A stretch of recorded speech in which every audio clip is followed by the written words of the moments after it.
Dear students, जैसा कि आपका लेक्चर नंबर 15, इसमें हम आपको ध्वनि प्रदूषण के बारे में पढ़ाएंगे।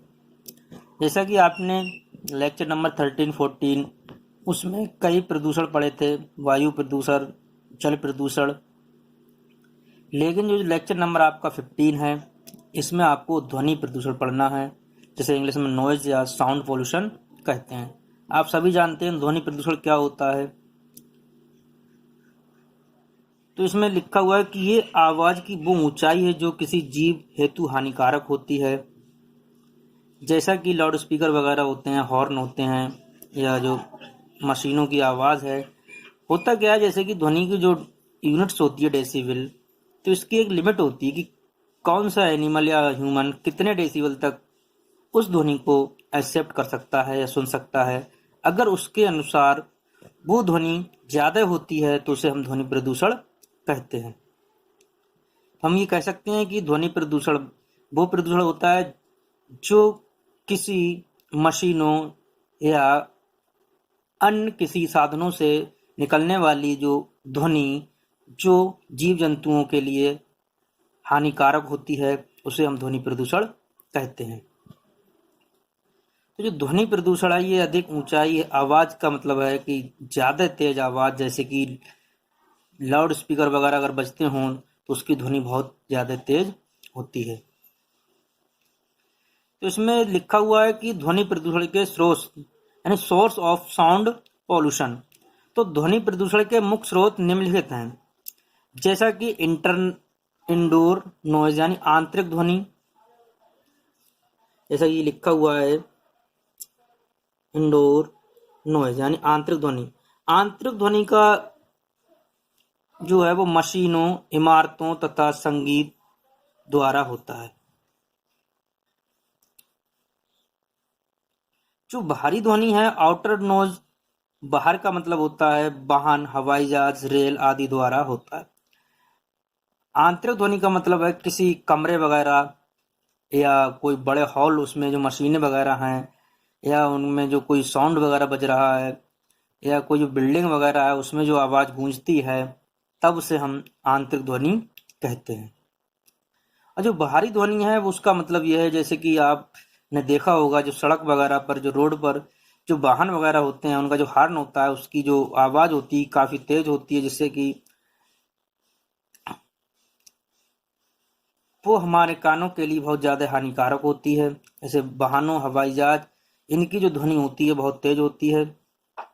अगर जैसे ट्रैफिक वगैरह जो है ज़्यादा बिजी होता है, तब यानी कि ध्वनि प्रदूषण ज़्यादा होता है। तो कुछ जैसे गांव में ध्वनि प्रदूषण कम होता है, जो जहां पर पॉपुलेशन जो एरिया के बेस, अगर एरिया के अनुसार अगर ज़्यादा है तो वहां ध्वनि प्रदूषण ज़्यादा होते हैं। जैसा कि दिल्ली वगैरह में आपने देखा भी है।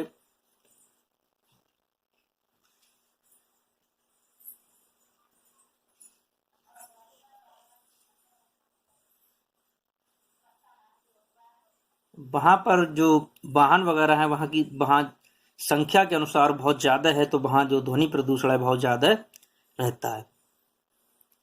लेकिन जो हमने अभी देखा, जो लॉकडाउन में जो ध्वनि प्रदूषण का लेवल, जो साउंड पोल्यूशन का, वो बहुत ही कम गया। क्योंकि जो व्यक्ति घर से बाहर नहीं निकले, तो उनसे जो अब ध्वनि वगैरह जो नहीं, वाहनों से नहीं निकली, जिससे कि जो साउंड पोल्यूशन बहुत ही कम हुआ। तो इसमें आपने पढ़ा कि ध्वनि प्रदूषण क्या है, उसके स्रोत क्या होते हैं। ध्वनि प्रदूषण के मुख्य स्रोत आपको बता दिए, आंतरिक ध्वनि प्रदूषण और बाहरी ध्वनि। ये सोर्सेस ऑफ पॉल्यूशन, पॉल्यूशन कह सकते हैं, इसी को हम पॉल्यूटेंट कहते हैं। कि पॉल्यूटेंट, अगर क्वेश्चन आता है कि ध्वनि प्रदूषण के प्रमुख प्रदूषक लिखिए, तो कौन कौन से हैं? या तो मशीनें, इमारतें, संगीत, बाहर वाहनों, हवाई जहाज, लाउड स्पीकर, ये सारे पोल्यूटेंट में आ जाते हैं, जिससे प्रदूषण होता है। अब है आपका इसमें ध्वनि प्रदूषण के कारण, केस ऑफ साउंड पॉल्यूशन, यानी ध्वनि प्रदूषण के क्या कारण है जिससे कि ध्वनि प्रदूषण होता है। बात वही है, जैसे कि मैंने आपको भी पिछले उसमें भी बताया कि जो आंतरिक और जो बाहरी है उसे उसके द्वारा जो प्रदूषण हो रहा है वही मतलब यानी कि कारण भी हैं। जैसा कि इसमें लिखा हुआ है नंबर 1 कि वाहनों द्वारा उत्पन्न आवाज। पहला पॉइंट है आपका कि ध्वनि प्रदूषण क्या कारण, इसमें पहला पॉइंट है वो हम आपको अभी क्लियर कर रहे हैं। जैसे कि वाहनों द्वारा उत्पन्न आवाज, पहला पॉइंट ये है वाहनों द्वारा उत्पन्न आवाज। तो वाहनों द्वारा उत्पन्न आवाज का मतलब है जो वाहन जैसे ट्रेनें वगैरह हैं, बस है, ट्रैक्टर है, इनसे जो मतलब जो रोड पे चलती हैं तो इनकी जो हॉर्न होते हैं उनकी आवाज हमारे कानों के लिए हानिकारक होती है, उसके द्वारा द्वारा प्रदूषण होता है। उनकी आवाज नॉर्मल डेसिबल से ज़्यादा होती है। जो हमारी कान है उसकी जो कैपेसिटी है सुनने की वो लिमिट से, जो वाहनों की आवाज़ होती है वो जो हमारे ईयर वगैरह हैं या कान हैं उसे नहीं सह पाते हैं। अगर हमारे कान वगैरह जो नहीं सह पाते हैं अगर उससे ज़्यादा है तो उसी को हम प्रदूषण, ध्वनि प्रदूषण के लेवल में उसमें रखेंगे, कैटेगरीज में, कि ये ध्वनि प्रदूषण हो रहा है। जैसा कि आपने शादी वगैरह या विवाह में देखा होगा कितनी स्पीड पर साउंड वगैरह जो बजते हैं, उनकी जो साउंड होती है बहुत तेज होती है, तो तो लोगों के लिए वो ध्वनि हानिकारक होती है। तब हम कह सकते हैं वो ध्वनि प्रदूषण है। लेकिन हमारा ये पॉइंट जो 1 है इसमें अभी हम केवल ओनली वाहनों द्वारा उत्पन्न आवाज को क्लियर कर रहे हैं। फिर आपका इमारतों के निर्माण में प्रयोग की जाने वाली मशीनें। तो कितना पॉइंट क्लियर है कि इसमें इमारतों के निर्माण में प्रयोग किए जाने वाली मशीनें। आजकल जो चल रहा है, जैसा कि जो प्रेजेंट टाइम में जो कोई भी वर्क है, जैसे फर्नीचर का वर्क है या बिल्डिंग का जो उसका जो डेवलपमेंट का जो वर्क है, वो सारे 90% समथिंग मशीनों के थ्रू हो रहा है। अगर जैसे मान के चलिए कोई लकड़ी वगैरह अगर मशीन के द्वारा कटती है तो उससे बहुत ज़्यादा तेज आवाज़ उत्पन्न होती है जो हमारे कानों के लिए बहुत ज़्यादा हानिकारक होती है।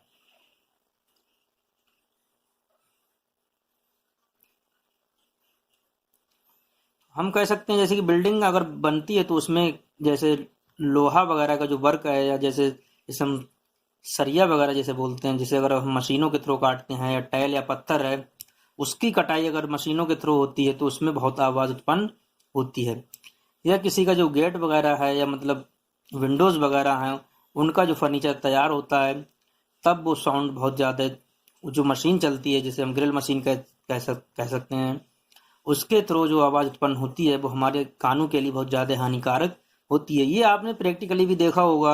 ये तो बहुत ही सिंपली है, आपके घरों में भी मतलब ऐसा हुआ होगा और आपने आस पड़ोस में भी ऐसा देखा होगा कि मतलब मशीनों की जो इमारतों, जो बिल्डिंग वगैरह जो बनती हैं या घरों में जो काम होता है, जो उससे जो मशीनें चलती हैं उससे कितना ध्वनि प्रदूषण होता है। ध्वनि प्रदूषण ज़्यादा होने के कारण हमारे जो कान हैं उसमें कुछ ना कुछ कमी आ जाती है, क्योंकि जो हमारा जो ईयर है, जो इंटरनल जो आंतरिक अंग, जो आंतरिक जो सरफेस होती है जो कान की, उसे जाके उसे इफेक्टेड करता है। फिर है आपका 3rd नंबर पॉइंट की औद्योगिक मशीनों द्वारा उत्पन्न आवाज।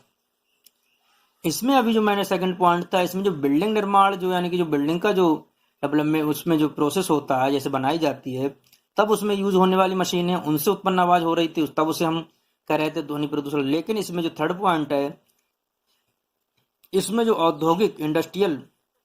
औद्योगिक मशीनों द्वारा उत्पन्न जो साउंड होती है, जैसे कि औद्योगिक मशीनें का मतलब है जैसा कि आपने देखा होगा जैसे सिलाई वगैरह की जो मशीनें हैं उनसे बहुत तेज आवाज़ होती है, या कपड़े बुनने की मशीनें हैं, या कई तरीके की मशीन होती हैं औद्योगिक का संबंध, तो मतलब कई जैसे स्पेलर वगैरह है, तो उससे जो ध्वनि उत्पन्न होती है औद्योगिक जितना भी इंडस्ट्रियल एरिया होती है उसमें मतलब जो औद्योगिक जो मशीनों का जो यूज़ होता है तो उसमें सभी ये साउंड उत्पन्न होती है। जैसा कि हमने देखा है तो जो वर्कशॉप वगैरह जो होती है, अगर मान लो डिप्लोमा लेवल में जो वर्कशॉप होती है उसमें भी जो मशीनों का यूज होता है उनसे भी उत्पन्न आवाज़ें होती हैं। उसे उसे ज़्यादा आवाज़ को हम ध्वनि प्रदूषण के कैटेगरीज में रखते हैं। फिर आपका अगला पॉइंट है संगीत समारोह आदि।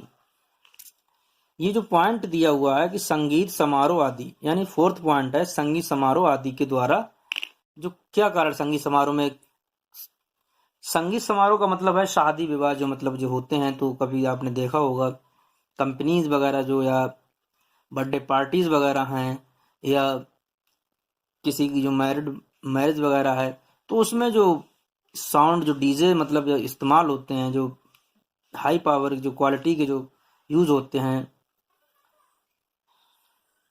तो उसमें जो ध्वनि जो निकलती है या उसका जो तेज जो आवाज़ होती है, संगीतों को जो साउंड यानी जो सॉन्ग बजते हैं उनका जो वॉल्यूम ज़्यादा होता है, तो वो हमारे जब अगर हमारे कान अगर उस ध्वनि को नहीं सुन पाते हैं तो हम कह सकते हैं वो ध्वनि प्रदूषण हो रहा है। तो इसे संगीत समारोह ध्वनि प्रदूषण, इसमें इसका भी कारण है कि संगीत समारोह के कारण भी ध्वनि प्रदूषण होता है। तो ये आपके फोर्थ पॉइंट थे, वो आपके हमने क्लियर किए कि वाहनों द्वारा उत्पन्न आवाजें, आपको क्लियर हुआ। इमारतों के निर्माण में प्रयोग की जाने वाली मशीनें, इनके द्वारा जो उत्पन्न हुआ। औद्योगिक मशीनों द्वारा उत्पन्न आवाज, उसके द्वारा जो ध्वनि प्रदूषण हुआ।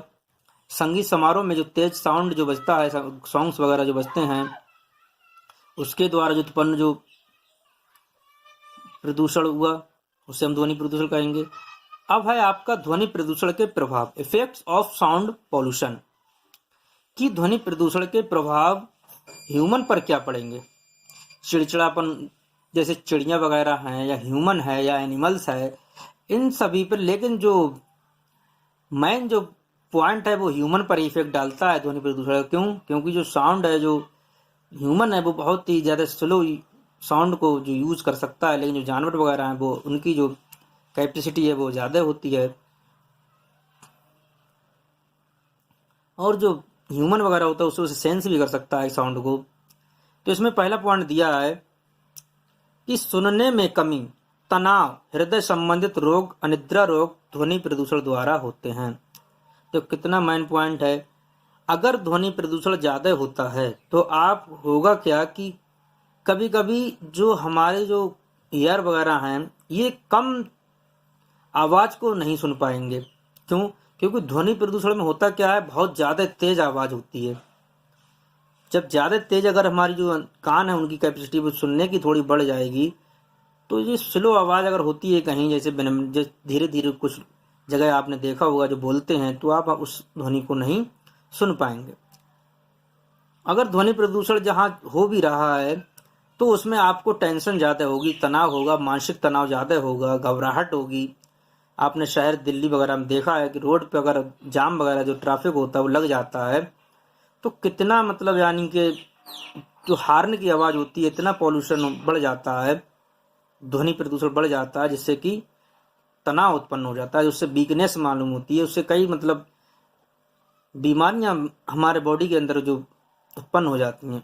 फिर इसमें दे रहे हैं कि हृदय संबंधित रोग, हाँ उसका जो इफेक्ट पड़ता है, इसीलिए मतलब यानी कहते हैं कि जो गांव में है वो ध्वनि प्रदूषण कम होता है, और जो सिटी वगैरह है वहां पर ध्वनि प्रदूषण ज़्यादा होता है। इसलिए जो गांव के जो व्यक्ति होते हैं वो हार्ट वगैरह से और जो तनाव संबंधित बीमारियां उनके अंदर कम होती हैं। क्यों? क्योंकि जो गांव जो विलेज वगैरह जो होते हैं, जो ग्रामीण एरिया होती है, वहाँ पर जो पेड़ पौधों की संख्या ज़्यादा होती है, और वहाँ का जो एनवायरनमेंट है वो प्योर रहता है, यानी कि शुद्ध रहता है, जिससे कि उनके अंदर जो कई तरीके की जो खतरनाक बीमारियां हार्ट से संबंधित या मानसिक तनाव संबंधित ये कम होती हैं।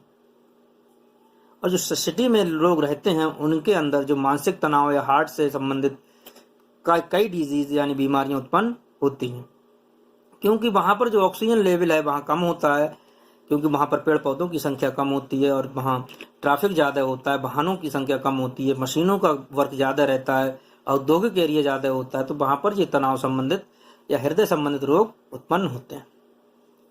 फिर अगला इसमें इसी में दिया हुआ है कि अनिद्रा रोग ध्वनि प्रदूषण द्वारा होते हैं। अनिद्रा का मतलब ये है कि जो नींद, अगर आपको जहाँ पर भी ध्वनि प्रदूषण हो रहा है, जैसे मान लीजिए अगर किसी का शादी समारोह है, अगर उसमें जो साउंड वगैरह जो तेज है, अगर आप सो रहे हैं तो आपको उससे नींद नहीं आएगी, आपको उससे धीरे धीरे क्या होगा, रोग उत्पन्न होने लगेगा। ज़्यादा मतलब जो इसलिए जो डीजे वगैरह का जो वर्क करते हैं या मतलब शादी समारोह में अपना जो साउंड वगैरह जो चलाते हैं, उन्हें अनिद्रा रोग संबंधित बीमारियां होती हैं, उन्हें सुनने में भी कमी रहता है, तनाव मुक्त रहते हैं और उन्हें अनिद्रा रोग जैसी बीमारियां भी होती हैं। फिर इसमें अगला पॉइंट है, इससे प्रतिरक्षा तंत्र में कमी व शिशु की सेहत प्रभावित होती है। हाँ, अगर आपका जो साउंड पॉल्यूशन है उससे आपका जो इम्यूनिटी पावर है वो उससे वीक हो जाएगा, क्योंकि आपको जब नींद नहीं आएगी और जो कई बीमारियां जैसे अनिद्रा रोग है या तनाव मुक्ति है या हृदय संबंधित बीमारी है, अगर ये होती हैं तो आपको आपका जो इम्यूनिटी पावर है, जो प्रतिरक्षी तंत्र कह सकते हैं, उसमें कमी आने लगेगी और शिशु की जो सेहत है, शिशु मतलब यानी कि जो बच्चे वगैरह होते हैं उनके अंदर अगर उन्हें ज़्यादा अगर ध्वनि प्रदूषण में रखा जाता है तो उनकी जो सेहत है वो भी प्रभावित रहती है, क्योंकि उनकी जो बॉडी होती है बहुत ही ज़्यादा सॉफ्ट कह सकते हैं, उनके जो ईयर वगैरह है, उनकी जो बोन्स वगैरह होती हैं जो मतलब बहुत ज़्यादा सॉफ्ट होती हैं, उस साउंड को ज़्यादा नहीं एक्सेप्ट कर पाते हैं, उनका जो सुनने की क्षमता होती है वो बहुत कम होती है। लार्ज यानी जो एडल्ट के एडल्ट के बेस में देखा जाए या उसके कंपेयर किया जाए तो जो शिशु यानी छोटा बच्चा होता है बेबी जो, उससे ज़्यादा। फिर आपने देखा है कि अगला पॉइंट है कि इससे गुस्सा, तनाव, उत्तेजना, हृदय धड़कन में वृद्धि, चिड़चिड़ापन व एड्रेनल हार्मोन का श्रावण बढ़ जाता है। हाँ देखिए, अगर मतलब जहां पर भी जैसे ध्वनि प्रदूषण हो रहा है वहां पर आपको चिड़चिड़ापन होगा, गुस्सा आएगा, टेंशन तनाव होगा, आप जल्दी उत्तेजित हो जाएंगे, हार्ट में धड़कन में वृद्धि होगी, हार्ट बीट आपकी बढ़ जाएगी। थोड़ी देर के लिए आप इमेज करिए जैसे कि आप रोड पर खड़े हैं, अब वहां पर मतलब यानी कि कई 30-35 लगभग वाहन वगैरह जो खड़े हैं, अब जो मतलब यानी ट्रैफिक लग जाता है, अगर बाहर पीछे वाले वाहन आपको हॉर्न दे रहे हैं और आप भी अगले वाले को हॉर्न दे रहे हैं, तो आपको इतना गुस्सा आएगा और आपको तनाव उत्पन्न होगा और आपकी जो हार्ट बीट होगी वो भी बढ़ जाएगी और आपके अंदर चिड़चिड़ापन थोड़ा बहुत जरूर होगा। जिससे आप इमेज करिए, कभी देखा होगा आपने सभी ने, जितने भी स्टूडेंट हैं या मतलब जो भी इस वीडियोज को जो देख रहे हैं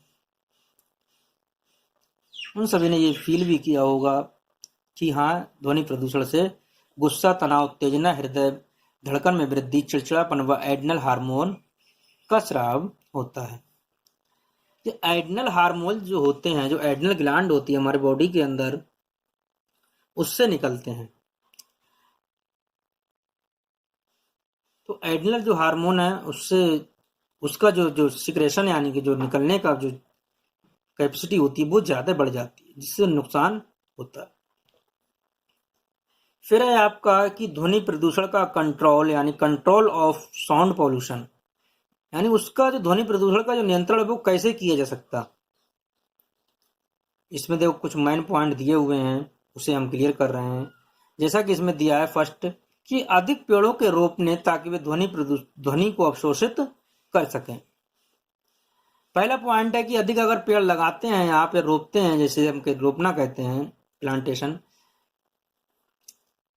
अगर अधिक जहां पर भी मतलब जैसे आपने देखा होगा जो विलेज वगैरह ग्रामीण एरिया होती हैं, वहां पर जो एरिया के आधार पर अगर देखी गई तो वहां पर जो पॉल्यूशन वो पॉपुलेशन होती है वहां कम होती है। जो एरिया जहां ज्यादा होता है जैसे दिल्ली है, मुंबई है, यहाँ पर जो एरिया है वो कम है और जो पॉपुलेशन है वो ज़्यादा है, वहाँ पर जो रेशियो है वो ज़्यादा है, तो वहाँ पर ध्वनि प्रदूषण ज़्यादा होगा। और जो जहाँ पर जैसे राजस्थान वगैरह है जहाँ पर जो एरिया ज़्यादा है बट एरिया के आधार पर जो पॉपुलेशन है उसकी कम है, वहाँ पर ध्वनि प्रदूषण कम होगा।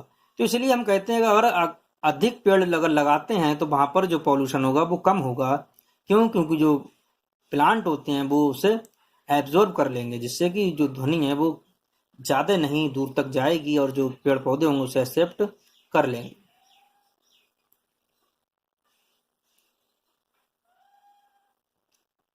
फिर इसमें अगला पॉइंट दिया हुआ है कि स्कूलों व अस्पतालों के पास के स्थान को हॉर्नहीन बनाना चाहिए। स्कूलों व अस्पतालों के पास के स्थान को हॉर्नहीन बनाना चाहिए। जैसा कि आपने देखा है कि स्कूल जो जहाँ होते हैं, जैसे रोड है, रोड पे वाहन चल रहे हैं तो उससे स्कूल को थोड़ा साइड से, यानी कि जिससे कि अगर रोड पे जो वाहन चलते हैं उसकी जो ध्वनि है वो स्कूल में पढ़ने वाले बच्चों के कानों तक नहीं पहुंच पाए। इसलिए हम कहते हैं कि जो वहाँ का जो एरिया है हमें ऐसा बनाना चाहिए।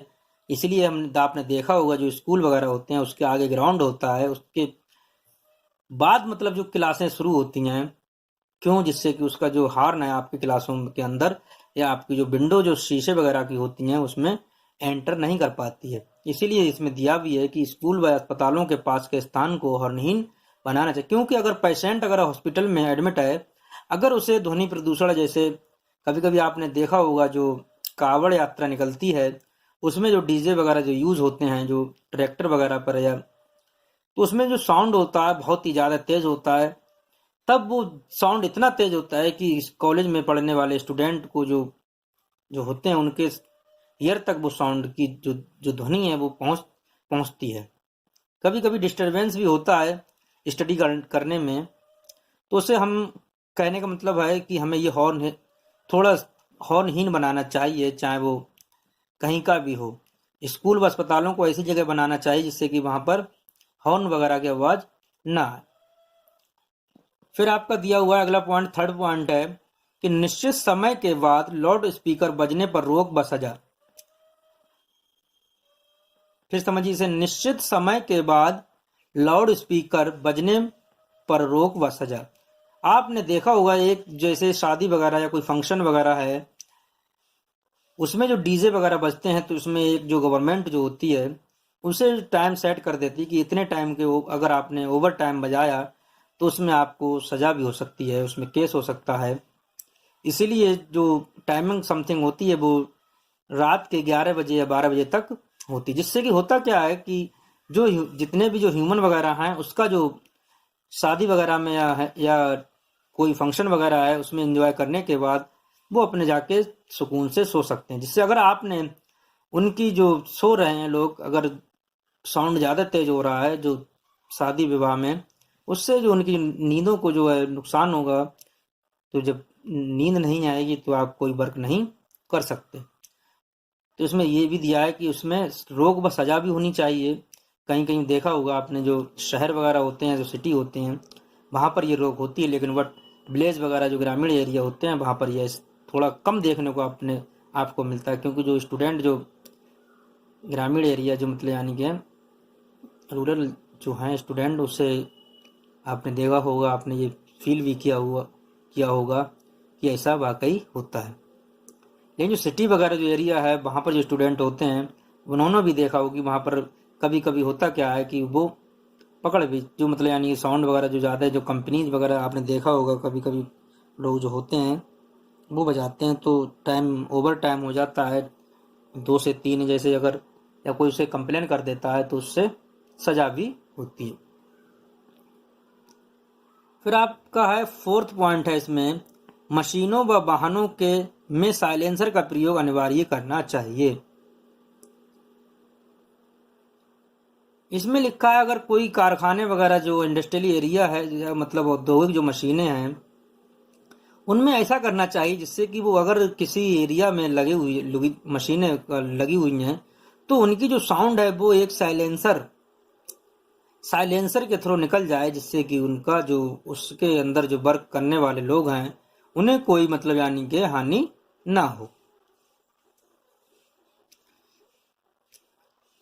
फिर कह रहे हैं मशीनों व वाहनों में, वाहन जैसा कि हमने कहा कि बाइक है या बस है, कार है, मोटरसाइकिल है या ट्रक वगैरह है, इसमें जो साइलेंसर का है जो अच्छी क्वालिटी का साइलेंसर होना चाहिए।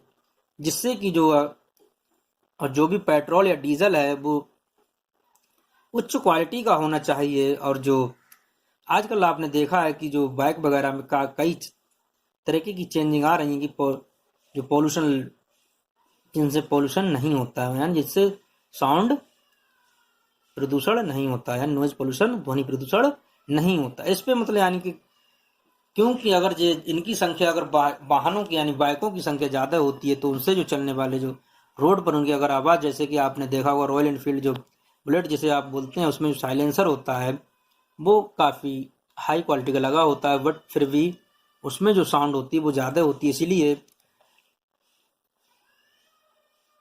अगर जो उस वाहन यानी कि बाइक को अगर कोई ज़्यादा तेज चलाता है या उसका जो हॉर्न बजाता है तो उसका चालान भी कटता है। आपने देखा भी होगा, और शायद कुछ ऐसे स्टूडेंट या आपके जो फैमिलीज या मतलब यानी कि रिलेशन में ऐसा हुआ होगा।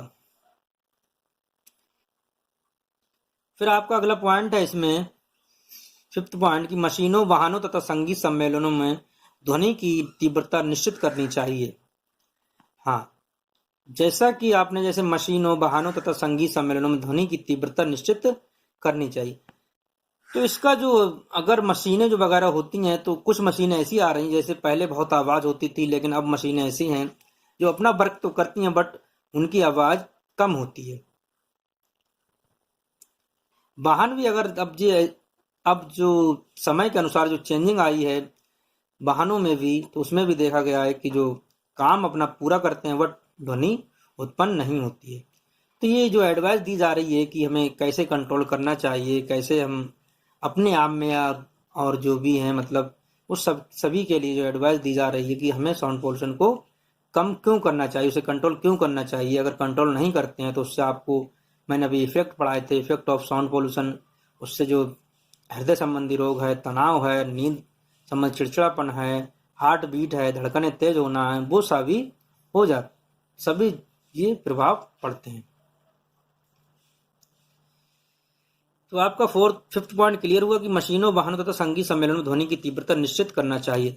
हाँ, ये जैसे कि संगीत सम्मेलन मतलब जहाँ पर भी जो मुशायरे वगैरह हैं या मतलब जो कवि सम्मेलन है या जो शादी वगैरह है, वहाँ पर ये लिमिट होनी चाहिए कि आप इस ध्वनि को ज़्यादा तेज नहीं बजा सकते, कि इतने डेसिबल से ये ध्वनि तेज नहीं होनी चाहिए, जिससे कि वो उसमें जो मैरिज में लोग हैं या जो बाहर लोग हैं या जो आसपास के जो लोग हैं उनके लिए इफेक्ट ना पड़े। ये निश्चित कर देना चाहिए कि इतनी साउंड आप का जो डीजे वगैरह है या कोई लाउड स्पीकर है उसे आप बजा सकते हैं। कई कई ये मतलब यानी कि रूल भी है, लेकिन कुछ जगह ऐसा रूल नहीं है। जो हाई लेवल जो जहाँ पर पॉपुलेशन ज़्यादा होती है वहाँ पर ये रूल बना दिया गया है कि इतने डेसिबल यानी कि इतनी तेज ध्वनि से आप साउंड वगैरह जो बजा सकते हैं, लेकिन कुछ जगह ऐसा नहीं है। फिर आपका अगला पॉइंट है कि इमारतों में ध्वनि अवशोषित पदार्थों का उपयोग। आजकल जो साइंस का जो डेवलपमेंट हुआ है उससे मतलब यानी कई चेंजिंग आई, जैसे कि इमारतें जो बिल्डिंग वगैरह होती हैं तो उसमें ऐसे मतलब पदार्थ होते हैं वो साउंड यानी ध्वनि को एब्जॉर्ब कर लेते हैं, जिससे कि उनमें ध्वनि उत्पन्न नहीं होता। जैसा कि आपका विंडो वगैरह हैं अगर ओपन है या कोई जैसे पदार्थ उसमें यूज हो हुए हैं जिससे कि आपकी जो साउंड है बिल्डिंग में वो तेज ना हो, वो उसे एब्जॉर्ब कर ले, तब हम कह सकते हैं उसमें जो, तब उसे कंट्रोल भी किया जा सकता है। कंट्रोल फिर अगला इसमें थोड़ा दिया हुआ है कि वायु बचाव एवं नियंत्रण एक्ट 1981 में 1987 में ध्वनि प्रदूषण को भी वायु प्रदूषण के रूप में सम्मिलित किया गया।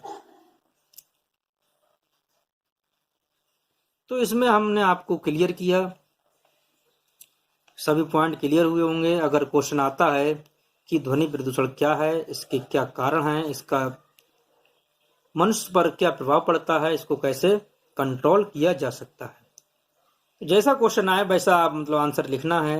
ऑब्जेक्टिव क्वेश्चन में अगर क्वेश्चन बनता है तो ये बनता है कि मतलब यानी कि इससे जो कौन कौन सी संबंध बीमारियां उत्पन्न हो सकती हैं, जैसे कि क्वेश्चन दे दे कि आपका जैसे ग्रोथ हार्मोन ज़्यादा उत्पन्न होगा या एड्रिनल हार्मोन, जैसा कि ये लिखा हुआ है इसमें जो मेन पॉइंट है, जो एड्रिनल हार्मोन का स्रावण बढ़ जाता है, कि जो अगर आपको जो ध्वनि ज़्यादा तेज होगी या मतलब हार्ट बीट ज़्यादा होगी तो जो एड्रिनल हार्मोन होता है एड्रिनल ग्लैंड जो होती है उससे जो हार्मोन निकलते हैं, आंतरिक जिसे ग्रंथि कह सकते हैं, उससे जो हार्मोन निकलते हैं उसका जो सिक्रेशन यानी कि जो निकलने की क्षमता है वो बढ़ जाती है। लेकिन अगर इसके बाद जो अगर हमने देखा कि और जो मतलब आने हार्मोन है वो ऐसा नहीं होता। तो ये इम्पोर्टेंट हार्मोन है, एड्रिनल हार्मोन का सिक्रेशन बढ़ जाता है। इसमें हार्ट संबंधी या चिड़चिड़ापन या धड़कन तेज हो जाती है, आप ये सेंस लगा भी सकते हैं। बट इसमें जो एड्रिनल हार्मोन है वो मैन है, इस सब्जेक्ट क्वेश्चन बनता भी है। फिर ये भी क्वेश्चन बनता है कि वायु नियंत्रण एक्ट 1981 में 1987 में ध्वनि प्रदूषण को भी, यानी कब 1987 में ध्वनि प्रदूषण को वायु प्रदूषण के रूप में सम्मिलित किया गया। क्वेश्चन आता है कि ध्वनि प्रदूषण को वायु प्रदूषण के रूप में कब सम्मिलित किया गया, तो 1987 में हम कह सकते हैं कि इसे सम्मिलित किया गया। तो इस लेक्चर में आपका ये साउंड पॉल्यूशन क्लियर हुआ, पूरा आपका ये लॉन्ग क्वेश्चन तैयार हुआ इसमें। फिर जो अगला आपका जो लेक्चर होगा उसमें जो पॉल्यूशन है वो भी पढ़ाया जाएगा, जैसे रेडियो एक्टिव पॉल्यूशन है। इसमें आपको कोई अगर जो प्रॉब्लम है तो वो आप इसका बहुत ही सिंपली मैंने अपने लैंग्वेज में समझा दिया, आप लिख सकते हैं और दूसरों को भी समझा सकते हैं।